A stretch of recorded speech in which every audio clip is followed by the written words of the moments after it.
Oke, kita balik dulu chartnya. Iya.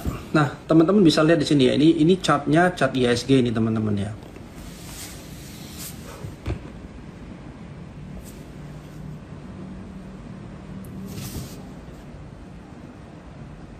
Ya, cukup clear ya harusnya ya. Nah, kalau kita lihat ya dari IHSG ini mulai bulan Juli kemarin ya sudah sempat rally sampai akhir Juli. Nah, waktu bulan Agustus itu kan kemarin kalau teman-teman lihat ya, ini kan ada garis merah ya yang sempat saya gambar ya. Kenapa kok garis merah ini seperti yang kita bicara tadi di awal ya? Garis merah ini cuma untuk nandain kira-kira kalau kemarin ya dari Agustus ya kita punya efektif berapa hari sampai market tuh udah mulai slowing down. Ini chartnya IHSG kebetulan. Nah, kalau market IHSG mulai slowing down, berarti kan strategi kita mungkin perlu di-adjust ya teman-teman. Yang dari kemarin mungkin waktu Juli itu kita bisa pilih barang apa aja sebenarnya lebih gampang profit ya. Nah, sekarang itu mungkin agak berubah. Nah, kenapa? Ya karena memang marketnya ternyata ada sentimen dari makronya yang seperti kayak saya tadi kita bicarain ya. Tinggal sekarang kita mau ngapain nih? Chart bullish. Yes, bisa sih kalau teman-teman lihat bullish. Tapi kalau teman-teman lihat seperti ini, anyway dari Desember kemarin sampai sekarang ya kita nggak bisa lihat ini bullish ya. Kalau kita cuma lihat ini seperti bullish ya, seperti ya teman-teman bisa lihat. Ada yang bilang ini mungkin kayak flag atau continuous. Anyway, kalau kita lihat time frame yang lebih besar atau semuanya data yang lebih panjang, ini sebenarnya market kita IHSG itu lebih ke ranging dari awal tahun. Nah, tinggal ranging besar atau ranging kecil. Nah, kalau kita mau lihat dari skema optimisnya, sebenarnya ini kan kita mulai ranging kecil ya di sini ya, sama seperti waktu di sini. Bisa aja dia pullback dulu ke bawah atau turun ke bawah. Nah, tinggal sentimen apa yang drive dia untuk turun ke bawah nih. Nah, sekarang kalau teman-teman lihat ya, kalau saya dulu belajar astrologi itu di kurang lebih ya di Agustus ini ada Mercury retrograde ya. Nah, ini sebenarnya kita bicara soal statistik nih. Statistik biasanya di bulan-bulan yang ada retrograde ya. Kebetulan kali ini kejadian di bulan Agustus ya. Market ini mulai sideways atau mulai ranging atau mulai nggak jelas arahnya ya. Kebetulan ternyata ada sentimen makro yang nggak gitu bagus ya. Nah, terus mengenai ada kayak rebalancing ini ya. Tunggu saya lihat ya. Investment. Oke, sebenarnya kan ada rebalancing FTSE ya teman-teman ya. Kalau teman-teman yang belum tahu ya, untuk yang mid cap ini yang keluar nih MNCN sama MMSIN. Terus kalau small caps yang masuk itu udah buka Bumi, BRMS, terus MAPA ya, MNCN, PGO. Terus yang keluar ya di small capnya Kras sama Hill. Terus kayak micro capnya yang masuk ini ASA lah, Tugu, BJTM, Dewa, Energi, Harta, Hill, IPCC, Kars, Kras, Cuan, STAA. Yang keluar ACST, ADMF, Auto, BMSR, Hoki, Inaf, Kino, dan lain-lain. Nah, sekarang kita sambil lihat sama-sama ya teman-teman ya. Oke, balik dulu. Kalau IHSG sepertinya nggak ada perubahan sampai kemana ya. Kita masih ngelihat dia masih ranging. Nah, di awal tadi kita bicara soal obligasi 10 years obligasi ya. Nah, kita mau lihat dulu nih teman-teman ya. Ini 10 years obligasinya US. Nah, kalau kita lihat udah sampai harga 4.3. Nah, kalau teman-teman lihat yang sebelum-sebelumnya ya, biasanya kalau pas obligasinya tinggi, itu biasanya yang tech itu mulai rontok ya, atau mulai turun. Nah, berarti yang diuntungkan sebenarnya apa? Yang diuntungkan adalah komoditi. Kenapa kok komoditi diuntungkan? Ya karena dia punya karena kenaikan US dollarnya yang membuat dia selisih harga dia punya usaha itu ya teman-teman ya. Nah, berarti kalau kita mau cari sebenarnya sekarang emiten apa yang mendapatkan keuntungan dari kenaikannya US dollar. Nah, itu mungkin salah satu perspektif yang kita bisa lihat ya. Ini 10 years yield bondnya US ya. Terus kalau teman-teman lihat nih ya, dari Indonesia sendiri. Nah, Indonesia juga hampir sama ya kemarin ya. Kalau kemarin kita sempat bicara kalau kita mau beli obligasi ya, sorry mungkin nggak gitu kelihatan. Oke, kalau kita mau beli obligasi ya, sebenarnya paling bagus waktu dia punya yield lumayan tinggi ya, di sini 7,3. Nah sekarang by structure market kita lihat dari ISG-nya sendiri ya, ini sebenarnya kan overall dia major trendnya kan masih turun ya. Memang sekarang di persimpangan daerah support resisten di area berapa 6,6. Cuman kita nggak melihat ada kayak slowing down untuk kenaikannya dia ya. Otomatis sekarang walaupun dia resisten atau support ya, sekarang resisten ya 6,6 something. Ini masih ada chance dia naik sampai berapa ya? Bisa aja sampai 7 ya, kita nggak tahu, tergantung dari sentimen ekonomi lain ya. Kalau kemarin sampai 6,2 ya, kebetulan 6,2 dapatnya dari mana? 6,2 sebenarnya kita ngelihatnya dari monthly punya ini ya. Nah, kita bisa lihat nih teman-teman ya. Ini lebih ke ranging besar juga ya, daerah support resist juga. Pas waktu di sini nih dia rebound ya. Kalau kita lihat dari minor trendnya atau tren yang lebih jelas ya. Nah, untuk time frame lebih kecilnya ya, ini bisa kelihatan nih teman-teman. Ternyata waktu di 6,2 kemarin dia mantul. Otomatis kalau kita punya obligasi ya, belinya waktu di sini sebenarnya kemahalan. Kalau belinya di sini kita bisa menikmati yieldnya lebih besar. Ini kan yieldnya 6,2% ya. Nah sekarang kalau dia masih naik nih ya, sampai berapa yang kita ekspektasikan? Paling jelek kan sampai 7% ya. Berarti kalau yieldnya obligasi bagus ya, yang kena dampaknya pasar di equity. Nah ini kurang lebih sekilas gambaran market yang sekarang ya. Nah teman-teman bisa baca untuk riset report lebih jelasnya di kita punya report sih teman-teman ya. Teman-teman yang jadi customer atau kliennya Trimegah bisa baca reportnya dari Fahrul dan teman-teman yang lain. Oke, kita coba bahas ya. Tadi sempat ada nanya auto gimana ya. Kalau kita lihat tadi auto itu kan ada rebalancing FTSE ya, dia keluar dari FTSE ya. Nah untuk auto sendiri nih ya, kalau bicara auto itu sebenarnya dari year to date ya, Januari ya, kita lihat ya kasar lah dari Januari kurang lebih di sini ya, dia tuh udah naik kurang lebih sekitar 162%. So by hari ini itu udah 120%. 120% return masih year to date, masih di bulan 8 sebenarnya udah profit lumayan banyak ya, sebenarnya udah bagger banyak. Nah tinggal apakah sekarang masih bagus nggak kalau kita mau hold untuk auto?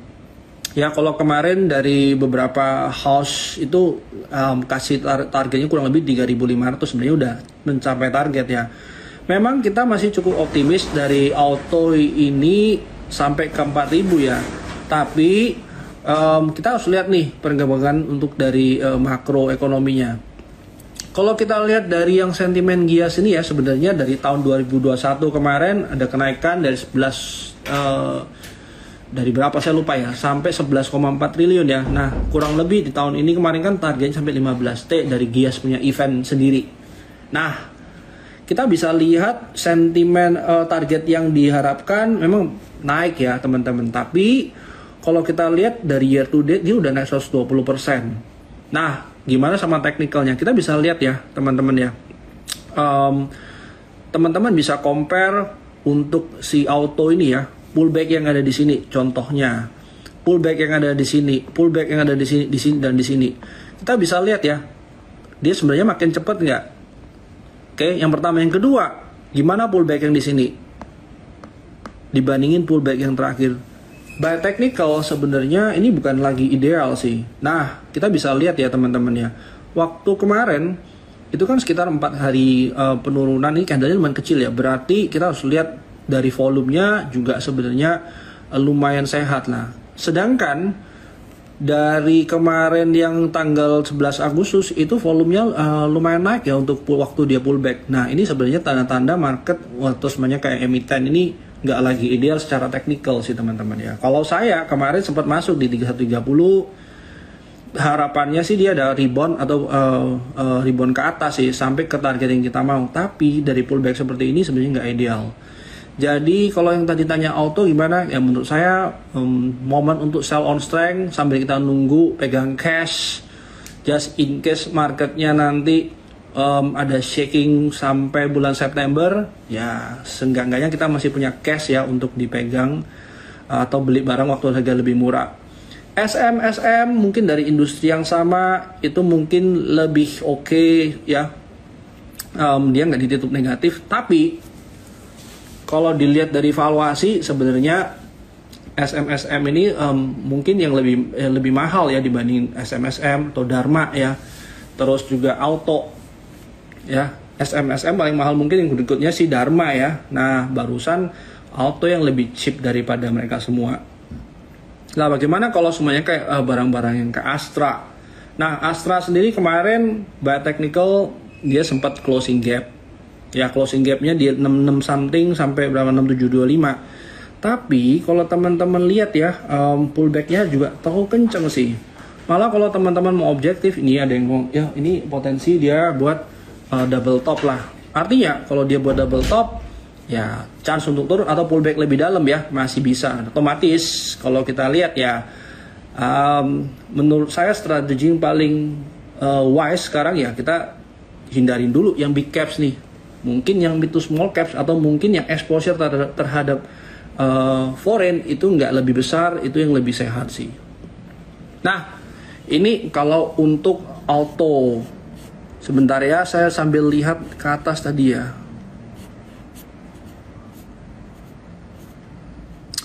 Terus bagaimana sama ADMR? Nah, kita mau lihat ya. Statement saya tadi sebenarnya kalau untuk yang model-model komoditi itu malah sebenarnya diuntungkan. Kenapa? Karena ya kursnya jadi naik ya. Mereka yang dibayar sama dolar jadi lebih bagus lah secara revenue dan dia punya net income ya. Terus kalau dari ADMR ya sempat ya kemarin kita waktu bulan apa nih, kurang lebih bulan Mei itu kita bisa lihat ya. Ini technical sebenarnya kan ABCD pattern nih. ABCD pattern biasanya ini harmonic pattern teman-teman ya. Biasanya dia akan ada pullback atau ada rebound ya. In this case karena dia downtrend, otomatis waktu dia kena target ABCD-nya pas, ya dia akan ada rebound. Nah, tinggal structure marketnya gimana nih untuk ADMR. Sempat ya teman-teman, kita sempat lihat di harga 960 something itu entry points ya. Sebenarnya di 11.55 kemarin sih saya taking profit dengan harapan kalau pas dia pullback lagi ya kita dapat masuk lagi atau buy lagi di emiten yang sama ya. Nah, yang menarik adalah balik lagi nih teman-teman, kalau kita lihat technical sebenarnya kita harus konfirmasi sama volume. Nah, di sini kita bisa lihat ya volumenya naik ya teman-teman ya. Tinggal kita cari entry points-nya yang lebih ideal secara risk and reward ya. Menurut saya kalau 11.55 pas lagi turun ya kita bisa coba untuk masuk lagi sih kalau untuk di emiten ADMR. Lah bagaimana kalau MTEL? MTEL saya pribadi lebih prefer waktu dia pullback ya. Kemarin sempat juga kita bahas soal ini 650 sampai 710 untuk target profitnya. Nah, sebenarnya udah tercapai nih teman-teman ya. Nah, PR-nya apa nih? PR-nya adalah kalau kita lihat structure marketnya, kita berharap dia kan naik nih atau sloping ke atas ya. Nah, kalau dia naik, kita mau cari di mana di mana entry point berikutnya. Menurut saya kalau di 685, 690 itu mungkin kita bisa consider untuk masuk ya. Nah, tinggal risknya di berapa? 650 ke bawah kalau kita mau konservatif. Or teman-teman bisa jaga sekitar 5-10% untuk di emiten MTEL. Nah, energi menurut saya kalau kayak energi ini salah satu emiten yang masih bisa kita pantau. Kenapa nih? Nih, kita bisa lihat ya pullbacknya tadi di Auto ya sama di ADMR, di energi maksud saya. Ini masih pullback yang lebih gampang kita lihat naik kayak anak tangga ya. Terus kalau kita lihat ya yang berkaitan sama komoditi harusnya masih diuntungkan nih teman-teman ya. Atau energi menurut saya salah satu emiten yang saya lumayan pede nih ya kalau bicara by technical ya. Harusnya masih cukup oke, cukup bagus ya. Secara earning kita bisa lihat memang earningnya turun ya teman-teman ya. Seenggak-enggaknya dia nggak merah ya. Baik quarter kemarin sempat turun ya. Harusnya kalau dia nggak merah aja ya, tinggal kita lihat sebenarnya dia cukup mahal atau murah ya. Kita bisa lihat PE-nya masih 7 kali ya. Tinggal kita lihat kita lihat di industri yang sama PE-nya berapa gitu. Tapi kalau kita lihat technical, sebenarnya harga-harga 236, 240 itu sebenarnya masih layak untuk untuk entry point-nya masih cukup layak menurut saya. Jadi harusnya kalau untuk energi ya saya masih cukup pede sih. WIRG lepas dari dia sektor tech ya teman-teman ya. Coba kita lihat sektor tech atau sebenarnya indeks tech di US ya. Nah, teman-teman bisa lihat ya, indeks tech di US ini sebenarnya dia udah running duluan ya. Nah, bahkan sekarang udah turun duluan nih teman-teman. Tapi harus kita ingat nih, setiap penurunan itu biasanya selalu ada rebound ya. Reboundnya mungkin ya sekitar 15.000 something ya. Nah, ini mungkin bisa jadi momentum untuk menunggangin kenaikannya si WIRG ya. Kayaknya kemarin sempat ya ada report juga ya yang dikeluarin dari sekuritas lain juga. Nah, kita sekarang mau lihat ya, by technical sebenarnya WIRG ini masih cukup sehat sih kalau mau masuk di 136 140 ya. Yang kemarin di hari Jumat itu ya sempat 140 ya, terus dia naik. Cuman yang harus dijaga adalah structure marketnya jangan rusak aja teman-teman ya. Selama dia masih bisa bertahan sini, or ekstremnya aja kita mau jaga di 125, sebenarnya masih oke. Ya, nah terus harusnya kita main long atau main pendek? Oke, karena kalau kita bicara long atau pendek, semakin tidak menentu situasinya, semakin kita meraba-raba, sebenarnya semakin pendek durasi tradingnya kita. Nah, untuk WIRG sendiri by technical sebenarnya volumenya masih ada ya. Teman-teman bisa lihat ya, waktu naik di sini dia digulung sama volume, waktu naik di sini dia masih digulung sama volume. Tinggal apakah nanti structure marketnya masih cukup respect nggak untuk dia naik ke atas. Kalau kita capai target 183 berarti sekitar 30% ya dari harga entry point 140 something ya. Ya seenggak-enggaknya kita kalau mau diskon 15% itu masih bisa sih. Dibanding risk and rewardnya juga masih lebih kecil. Jadi kalau untuk WIRG by technical masih cukup oke. BRMS sebaliknya dia masih ini ya, masih sektor komoditi ya teman-teman ya. Nah, saya masih belum cek ada apa yang terbaru dari BRMS ya. Tapi kalau kita lihat harusnya kapasitas produksinya dia tahun ini lebih tinggi daripada tahun 2022 kemarin, lumayan banyak sih teman-teman ya. Nah, menurut saya volumenya juga hari ini cukup bagus ya. Dan satu grupnya ya kayak Bumi lah, BRMS-nya, Dewanya itu sama-sama naik ya. Harusnya sentimen ini masih bisa ditunggangin untuk naik ke atas. Tinggal entry point berikutnya berapa nih kalau saya belum punya. Menurut saya 184 something itu mungkin teman-teman bisa consider untuk masuk sih. Di kurang lebih 184 kalau pullback. Nah, tinggal pullback seperti apa nih teman-teman yang kita harapin. Kalau pullbacknya terlalu cepat ya mungkin kita lebih gampang kena, tapi lebih gampang kena stop loss juga. Karena ibaratnya gini teman-teman, kalau kita punya barang, kita mau jualan, terus barangnya nggak laku kan kita harus diskon. Nah, tinggal diskon seperti apa yang teman-teman harapkan. Kalau diskonnya terlalu cepat, berarti barangnya setiap kali diskon nggak pernah laku nih, nggak pernah ada yang beli. So kita harus diskon lebih dalam kan sampai barang ini laku. Nah, mungkin analoginya seperti itu. Untuk BRMS sendiri, saya masih ngelihat 180 something itu mungkin jadi entry price yang cukup ideal sih teman-teman ya.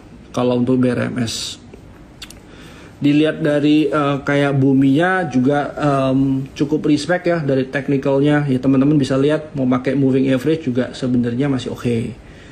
Nah, tinggal harga berapa lagi nih boleh masuk ya. Any pullback itu mungkin harga yang ideal untuk masuk untuk Bumi. Medco gimana? Medco juga sebenarnya masih cukup oke ya. Menurut saya harga 130 dia harusnya masih bisa masuk ya. Nah, just in case dia ranging ke bawah nih. Kalau bisa 995 995 dikasih lebih rendah harusnya masih oke. Nah ini kan juga kalau teman-teman lihat Aman Mineralnya juga barusan IPO ya. Ini mungkin one of the best IPO tahun ini. By sekarang itu sudah dapat 97% sih teman-teman ya. Nah mungkin yang belum naik begitu banyak sebenarnya exposure-nya di Medco juga bisa. Kenapa? Karena Medco sendiri sebenarnya ya kita tahu ya Medco punya kurang lebih sekitar 20 atau 24%-an ya dari Aman Mineralnya. Harusnya exposure-nya juga bisa dapat dari Medco-nya. Oke. Gimana kalau RAM? Nah, RAM sendiri sebenarnya sama nih teman-teman ya. Kita masih ngelihat ya selama dia cukup stabil ya, structure marketnya belum break ya. Harusnya harga sekarang sebenarnya dekat-dekat moving average ya. Kalau mau pakai indikator jadi good entry price ya kalau untuk RAM ya. Tinggal industri lainnya gimana? Kita coba lihat ya. Filmnya hari ini naik 10% ya. Malah sebenarnya kayak engulfing nih ya. Nah, harusnya kalau seumpamanya kita lihat dari ini buktinya ya market ini juga turun masih bisa naik ya. Harusnya buangannya nggak begitu banyak ya. Karena mungkin fund juga nggak begitu banyak yang punya film juga ya. Otomatis kalau mau keluar ya yang keluar ya nggak ada sebenarnya dibandingin kalau fund yang punya emiten yang punya exposure ke foreign lebih banyak ya. Kalau RAM menurut saya sih harga-harga sekarang juga teman-teman bisa aja cicil ya, karena structure marketnya belum rusak nih teman-teman ya. Risknya anyway ya taruhlah di bawah 680 675 itu mungkin jadi stop loss yang masih cukup reasonable sih teman-teman untuk masuk dari harga sekarang. Terus kalau dari ini mungkin yang dimasuk Cevin ya. Cevin ini juga hampir sama ya teman-teman ya. Kita lihat Cevin ini sama seperti kita lihat Auto tadi ya. Dari Januari Cevin itu udah naik berapa nih? Udah naik kurang lebih 155%, by sekarang 112%. Nah, kalau kita lihat dari sini, ini year to date-nya udah naik banyak ya. Pertama, yang kedua, dari sini itu sebenarnya udah tanda-tanda dia nggak kuat naik nih teman-teman ya. Ini nggak pernah buat higher high, nggak pernah buat higher high, selalu fail buat higher high, malah sebenarnya dia drop ke bawah. Nah, ini sebenarnya indikasi awal kalau marketnya atau sebenarnya emitennya nggak lagi kuat untuk naik sih teman-teman ya. Kalau untuk Cevin, jadi menurut saya kalau Cevin saya punya saya akan buang sih. Saya akan cari barang lain, or saya akan pegang cash. Elsa gimana? Elsa berarti harusnya oil related ya.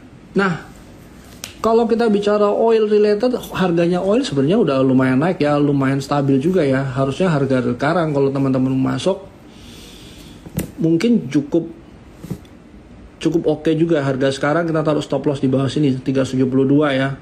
Just in case dia ikutin daripada dia punya channel uptrend, harusnya masih good deals untuk masuk ke Elsa. Bumi tadi udah bahas, BRMS udah bahas. Nah, ESA juga bukan big caps juga ya teman-teman ya. Dia juga cukup respect dari dia punya ini ya teman-teman ya, supportnya dia masih respect ya, walaupun pullbacknya cukup dalam. Nah, tapi ini teman-teman bisa lihat ya bedanya pullback yang tadi di Auto sama pullback yang ada di ESA. Ini selalu ada perlawanan. Nah, seperti ini malah ada structure market yang berubah. Harusnya barang-barang seperti ini yang harusnya kita cari nih teman-teman ya. Yang dari bawah naik ke atas nih. Jadi harusnya kalau untuk ESA saya masih ngelihat ya kalau atas ini kan ada gap di area 790 sampai 805 ya. Which is kalau kita masuk kemarin di 590 ya 37% ya. Bahkan di atas ini juga masih ada ruang gap 850 885. Harusnya ruangannya masih cukup banyak naik ke atas. Tinggal teman-teman lihat nih gimana harga blue amonianya. Kalau kemarin kan udah lumayan banyak turunnya ya. Terus kalau lumayan turunnya banyak, harusnya dari low base itu lebih gampang naik daripada dari high base. Nah, sebenarnya menarik sih kalau kita masih lihat ESA ya. Goto kita lihat ya, ini masih tech related. Technical juga dia belum begitu bagus ya, belum ada reversal juga. Tapi kita masih mau lihat seminggu ke depan apakah dia akan buangan segini banyak atau sebenarnya dia lebih dalam. Nah, kalau selama dia belum lebih melambat, mungkin saya rasa belum menarik sih untuk lihat gotonya. Breeze juga masih belum kemana-mana ya, ranging besar juga. Memang kalau kita mau trading, yang kita cari itu barang-barang yang ranging teman-teman. Sebesar mungkin rangingnya, selama mungkin rangingnya, semakin gampang kita cari keluar masuk waktu di bawah, jual di atas, keluar masuk di bawah, terus jualnya di atas. Nah mungkin ini bisa masuk di watchlistnya teman-teman sih kalau mau masuk di barang-barang yang buat tradingan ya. PGO ini juga hebat ya, naiknya kenceng banget, banyak ya. Nah tinggal kita lihat dulu nomor satu volumenya nih teman-teman. Kita bisa lihat ini ada increasing volume di sini. Terus juga dia naik. Kalau kita mau kejar harga sekarang ya, boleh saja. Tapi menurut saya kalau masuk harga sekarang ya, teman-teman mungkin stop loss ketat. Yang pertama, yang kedua, kalau masuk di PGO nih, saya belum lihat valuasinya sama belum melihat earningnya gimana ya. Tapi kalau masuk di sini mungkin small portion dulu deh, just in case kalau dia ke bawah, seenggaknya kita masih ada peluru ya teman-teman ya. Itu kalau untuk untuk PGO. Dewa sama dengan emiten yang Bakri Group related ya. Ya so far harusnya masih bisa sih kalau ditunggain di 58 kemarin ya. Dan ini nih, ada range gap 75 sampai 77 itu jadi mungkin kita bisa lihat sebagai target kenaikannya dia ya. Kalau begitu sampai sekarang ya, kalau masuk 63 something itu masih ada sekitar 21% upside ya. Dengan downside taruhlah di 58. Jadi harusnya kalau kita masuk nih ya, risk 7% tambah tadi berapa nih? Dia punya reward sekitar 22%. Not bad harusnya ya, teman-teman bisa lihat ya. Tapi itu kan dengan asumsi dia closing gap ya, kalau kita mau konservatif. Kalau kita lihat dia punya high minimal atau semuanya sampai sini 85 something, itu mungkin masih menurut saya sih masih possible ya. Apalagi balik lagi nih, tadi di awal kita bisa lihat ya, waktu 10 years bagus ya, 10 years bond obligasi bagus yang di US punya, sebenarnya impactnya yang lebih bagus tuh commodity markets ya, apalagi yang mid to small caps ya. Nah menurut saya ini mungkin salah satunya kontraktor yang masih masih commodity related juga sih teman-teman ya. Ya ini boleh juga sih kalau mau masuk ya. Dari Maha ya sama juga ya, Maha masih kontraktor juga ya. Ini kan barusan IPO ya teman-teman ya. Kalau kita lihat yang paling penting adalah jangan sampai dia tuh buangan banyak banget, terus abis gitu ditunjang sama volume. Nah teman-teman bisa lihat nih, ini kan volumenya mulai melanda ya. Jadi waktu seiring dia turun ini sebenarnya dia juga tidak disertai sama volume yang besar. Nah kalau kita mau lihat volume itu bisa kita andaikan seperti effortnya teman-teman atau usahanya, tinggal resultnya gimana. Nah kita bisa lihat nih, waktu turun ini sebenarnya effortnya lebih kecil ya, semakin ke bawah semakin kecil. Berarti waktu ke bawah nih yang jualan mungkin nggak semakin banyak ya dibandingin kenaikannya di sini ya. Nah ini sebenarnya boleh teman-teman kalau masuk di sini mungkin dibagi aja multiple price kalau masuk ya. Menurut saya sih masih oke sih dari Mahanya ya. Cuman memang karena dia barusan IPO ya kita masih lihat ya, kemarin yang waktu IPO berapa bio tuh untuk yang IPO-nya ya. Terus dari yang subs dia punya barang ini apakah ada strategik masuk atau semuanya strategiknya masih hold barang ya. Ini mungkin kalau secara flow, tapi kalau secara sentimen yang coal related harusnya masih oke, atau commodity related ya. Segar ini naiknya lumayan banyak sih. Nah ini biasanya balik lagi nih, memang volume besar. Apakah teman-teman berani masuk sekarang? Kalau pas masuk besok dia pullback gimana? Tapi harusnya menurut saya kalau pas dia pullback di minor trend, teman-teman bisa masuk sih.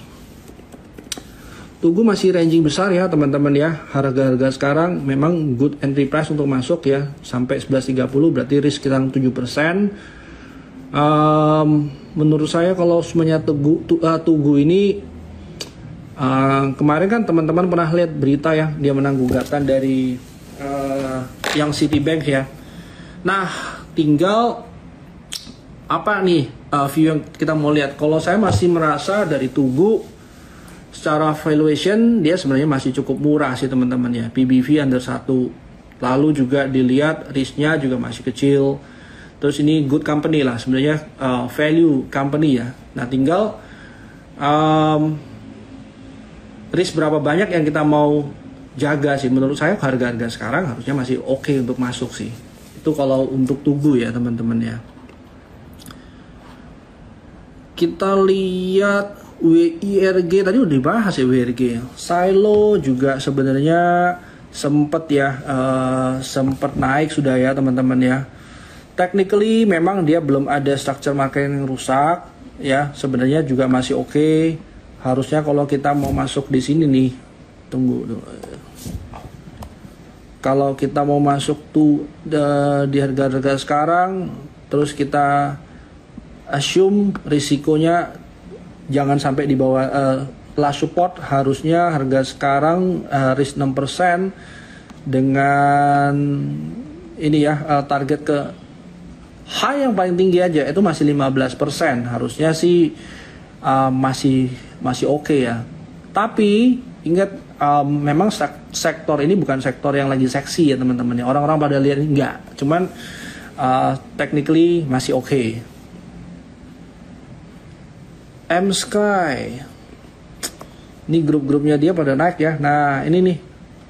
Yang begini biasanya saya nggak begitu sukanya begini. Barangnya cepat naik ya. Orang-orang tuh kayak gini. Teman-teman dikasih untung langsung 50%, 30% nih di depan. Yang teman-teman buat apa nih? Kalau dapat duit cepat itu biasanya orang lebih gampang tarik atau lebih gampang liquid dulu. Takutnya dia jatuh lagi atau takutnya turun lagi. Nah, ini sebenarnya psikologinya. Yang nomor satu. Yang kedua, di sini ada ruang gap lumayan besar nih ya teman-teman ya. Area 190 sampai 200 something ya. Nah, ini sebenarnya teman-teman jangan sampai pas waktu waktu masuk itu masuknya ketinggian terus dibawa tutup gap dan teman-teman nyangkut di atas. Lebih baik masuknya di 190 sampai 200 something ya kalau masuk. Tinggal apalagi concern yang berikutnya kita lihat. Concern berikutnya adalah sebenarnya waktu dia di atas ini ya, dia punya volume buangan lumayan besar nih. Nah, saya nggak begitu nyaman nih kalau semuanya market atau semuanya emiten yang pergerakannya seperti ini. Petis ya ini mungkin skip sih. Obviously overall masih besar, masih dalam downtrend. Pegas kemarin closing gap, harusnya target berikutnya kita di 15.25. Kalau masuk harga sekarang sebenarnya bukan ideal entry, mungkin 14.30 ke bawah itu mungkin entry area yang lebih ideal sih. Nah, Wintermar ini sebenarnya juga boleh sih di 450 something kalau masuk ya.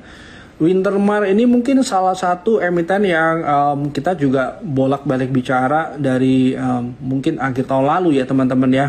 Dan sampai sekarang progresnya ya kalau teman-teman ikut yang Billy bicara minggu lalu sama Jogi itu kan sebenarnya dia punya rent per day-nya naik nih teman-teman. Memang belum sampai peak yang di 2014 ya, tapi di luar rentnya lebih mahal daripada yang di ini sekarang ya. Berarti kalau kita bicara ya upside-nya sampai ke asumsi 2014 itu kurang lebih satu hari 28.400 harusnya dia punya bottom line akan refleksi di Q3 atau Q4. Menurut saya salah satu emiten yang walaupun dia udah tinggi tapi masih saya berani hold ya adalah ya Wintermar salah satunya ya. Terus juga bukan exposure besar terhadap foreign juga ya. Nah, ini mungkin bisa dipertimbangin. PNBN, PNLF ini juga masih di sini-sini doang ya 13.10. Kalau untuk PNBN itu menurut saya boleh dikonsider untuk masuk. PNLF-nya juga kurang lebih sekarang belum kemana-mana, tapi memang agak pelan ya teman-teman, juga harus sabar sih kalau di sini ya. Risknya juga cuma 7%, tapi mungkin teman-teman akan experience lambat banget ya di emiten ini. Nah, teman-teman juga masih oke lah kalau untuk ini. RMKE RMKM no, saya skip ya karena pullbacknya terlalu dalam kayak gini. Saya nggak begitu nyaman sih kalau untuk masuk ke barang yang pullbacknya kayak gini. Ya, PNL bisa diconsider. Dharma tadi sudah sempat juga dibahas ya. Dia juga masih automotive exposure ya. Structure market dia memang belum rusak, belum break ya. Bisa aja untuk consider masuk, ikutin dia punya wave kenaikan ya, atau structure marketnya harusnya di harga sekarang ya, jaga risknya kurang lebih 14.20. Berarti kalau kita lihat ya harga sekarang risknya kurang lebih cuma 7%. Good deal ya, balik lagi ke teman-teman punya view seperti apa. Menurut saya ini coba ya kita lihat nih. Di watchlist saya itu ada Dharma Auto ya. Ini dia punya pair 10.34 nih teman-teman ya, Dharma. Terus kalau teman-teman lihat yang satu lagi mungkin SMSM ya, Selamat Sempurna.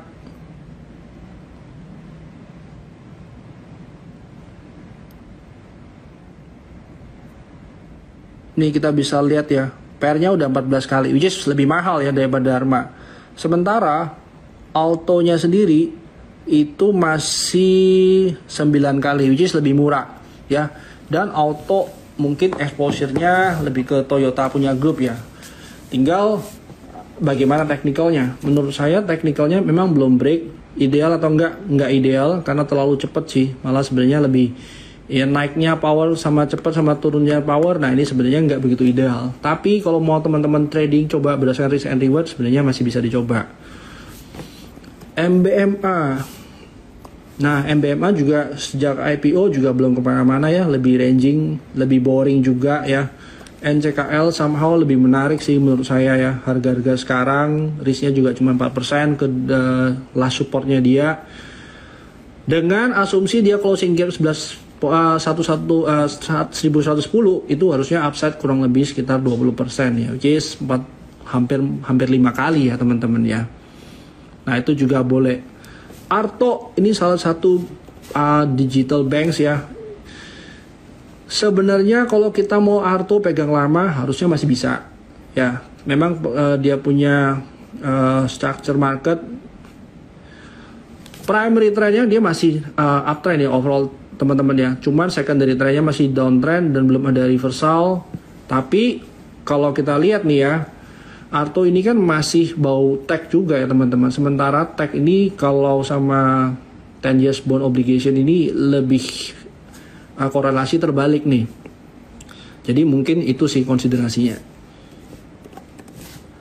Doit juga kontraktor juga harusnya kalau dibandingin yang lain saya mungkin lebih suka yang lain ya. Tapi bukan berarti Doitnya jelek ya. Nah ini mungkin soal preferensi sih. Kalau saya nggak begitu suka sih Doitnya. Saya lebih suka yang tadi ya, Dewa mungkin ya kalau saya pribadi. TPMA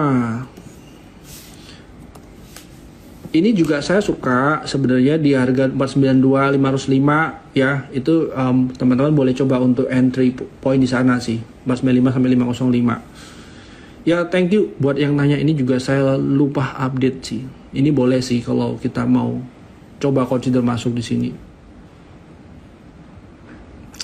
Excel ya udah naik juga sih ya. Hampir capai target saya kurang lebih. Saya masih mau tunggu dulu deh kalau Excel, just in case dia pullback lagi lebih dalam. Seenggak-enggaknya kalau rangingnya nih, misalnya nih ya, kita lihat ya, rangingnya dari kenaikan di sini lumayan pelan ya. Bisa aja dia begini ya. Tinggal kita mau lihat apakah dia bisa nggak kita masukin entry point di sana, berarti dekat sama support ya, dekat sama channel dia punya base yang di bawah ya, bukan base tapi channel lain di bawah gitu. MMIX gimana nih? Kalau udah lama ya saya nggak lihat ya. Nah ini sebenarnya good juga sih. Satu yang saya rasa mungkin menarik ya dari MMIX itu dia ini technical sebenarnya udah mulai ada divergence sih teman-teman ya dari sini ya. Terus dia juga udah mulai naik, tapi belum ada reversal yang clear ya. Nah, tinggal apakah teman-teman willing untuk gambling di sini walaupun dia belum ada reversal? Ya, menurut saya kalau mau coba masuk boleh aja dengan risk yang kurang lebih di bawah 189 kita bisa jaga risknya. BBTN, nah BBTN balik lagi nih. Tadi di awal kan kita bicara harusnya kalau kemarin kita ekspektasi cut rate itu akan kejadian soon, tapi gara-gara flow market itu juga pada keluar ya asingnya, harusnya nggak begitu dampak bagus untuk otomotif ya, walaupun kemarin kita lihat Gias ini penjualannya juga lumayan besar ya, nggak begitu berdampak positif juga buat penjualan rumah ya. Berarti kan cut rate ini nggak kejadian sekarang ya. Sebenarnya sentimen yang kita harapkan ini dengan cut rate ini kan bisa boost dari penjualan rumah dan segala macam. Sementara BBTN ini lebih exposure ke kredit perumahan sih teman-teman. Nah, jadi kalau kita mau lihat BBTN, ya menurut saya lebih baik wait and see dulu sih ya. Kita bisa lihat ya, bank sini banyak yang merah nih hari ini nih. Ya, yang nggak merah apa nih? BMRI doang, tapi cuman by 0,87% ya. Nah, ini mungkin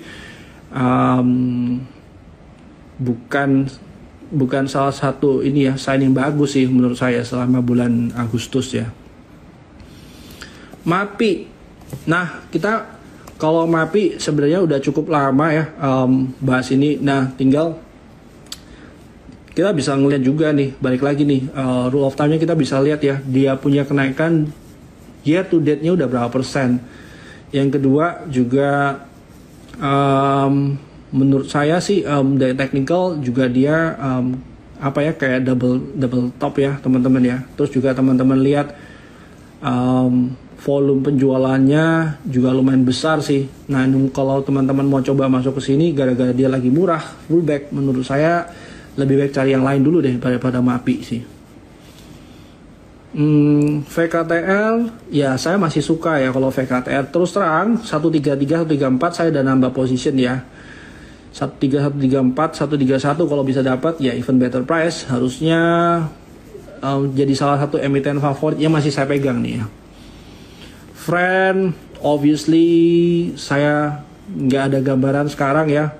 Kenapa kok nggak ada gambaran? Nah kemarin itu kan sejak kapan ya dia punya sejak COVID itu kemarin kan dia punya user itu sebenarnya naik cukup banyak ya, tapi at some point usernya mulai stuck ya. Makanya kalau kita lihat ya begitu usernya stuck ya otomatis nggak ada exponential growth lagi. Nah makanya harusnya dia lumayan price in ya teman-teman. Kita masih mau lihat lagi nih di Friend tuh ada apa ya, walaupun dia punya moratel segala macam ya, tapi menurut saya dengan technical yang seperti ini nggak menarik sih kalau Friend ya. Kalau kita ngomong murah doang, selama dia technicalnya di bawah, belum ada reversal, terus juga nggak ada flow yang cukup besar, volume masih kecil, ya masih belum begitu menarik sih. Humi, yes, hari ini akhirnya merah ya teman-teman ya. Tunggu dulu deh, kita mau lihat marketnya respon gimana sih. Arko bisa hold 6 bulan. Wow, ini Pak Weli lumayan banyak kasih ini ya. Waktu holdnya berapa lama? Ya, coba aja sih lihat. Menurut saya sih salah satu emiten yang saya punya juga. Saya masih suka ya, Arko. Harusnya di 610 kemarin, 610 625 itu good entry price karena dia lagi ranging ya. Juga dia nggak kemana-mana harganya. Yang pertama, yang kedua, structure marketnya juga overall dari primary trend dia masih uptrend ya, belum break juga downtrendnya ya. Dan setiap kali turun ya buktinya dia sloping ke atas ya, atau kita bisa lihat cukup stabil ya buat higher low ya. Harusnya ini masih bisa. Nah kalau bicara soal Arko ya, biasanya kita bisa lihat satu lagi ya yang dia punya bisnis yang serupa. Ini juga cukup menarik sih menurut saya ya. Ini juga bisa dilihat sama teman-teman sih gitu loh.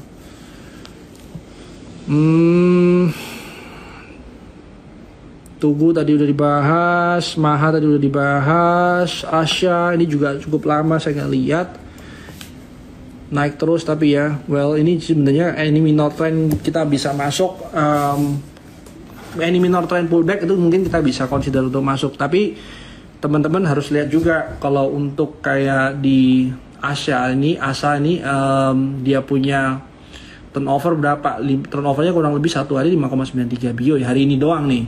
Nah, otomatis jangan teman-teman 50%-nya teman-teman sendiri. Itu mungkin lebih wise-nya ya kita ngambil 10% maksimal ya. Kalau sebenarnya kita punya kita bukan maker ya, itu mungkin lebih possible atau lebih wise ya. Doi tadi dibahas, aman mineral naik terus, saya masih nunggu dulu. Maha sudah keluar, oke. MG Inet barusan IPO juga ya ini.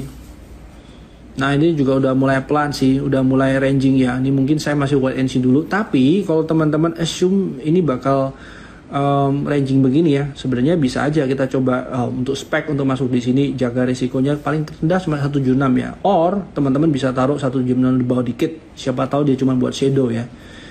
Terus kita bisa bound di 212 untuk nungging dia punya ranging area sih. Nah itu mungkin boleh juga kalau untuk di consider. Roti ya ini lagi pullback juga sih teman-teman ya.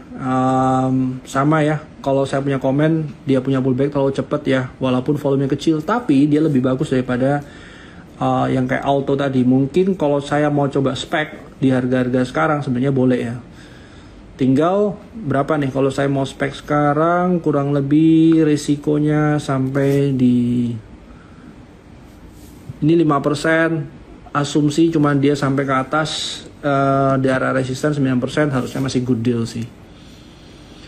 ASLC ini masih separuh dia baunya tech sektor, yang separuhnya juga dia baunya otomotif. Tapi teman-teman ya, kalau kita lihat orang-orang masih ngelihat ASLC ini sebagai tech sektor sih teman-teman ya.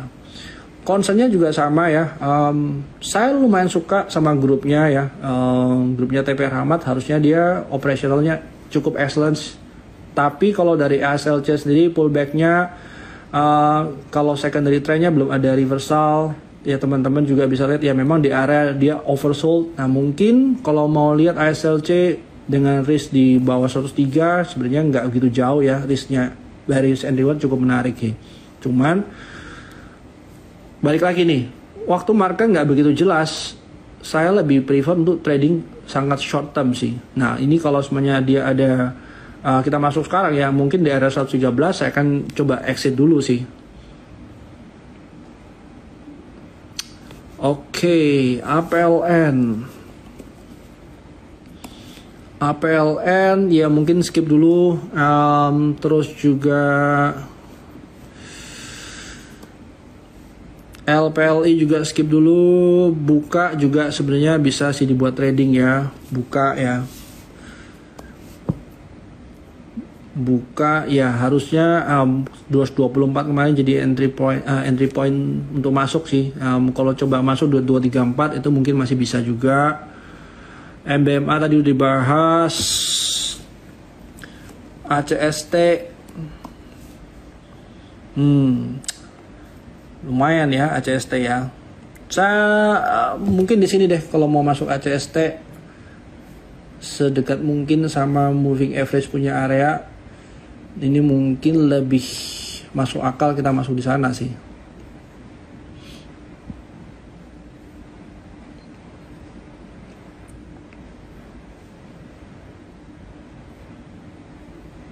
Nah mungkin di sini sih. Nah, 145 ke bawah sana itu mungkin lebih ideal. Tapi sambil nunggu ya, menurut saya sih agak bawah sih risikonya. Just in case dia lebih volatile, seenggaknya kita nggak kena stop loss terus dia naik ya teman-teman ya. Terus yang berikutnya kita masih harus lihat artinya gimana. ACST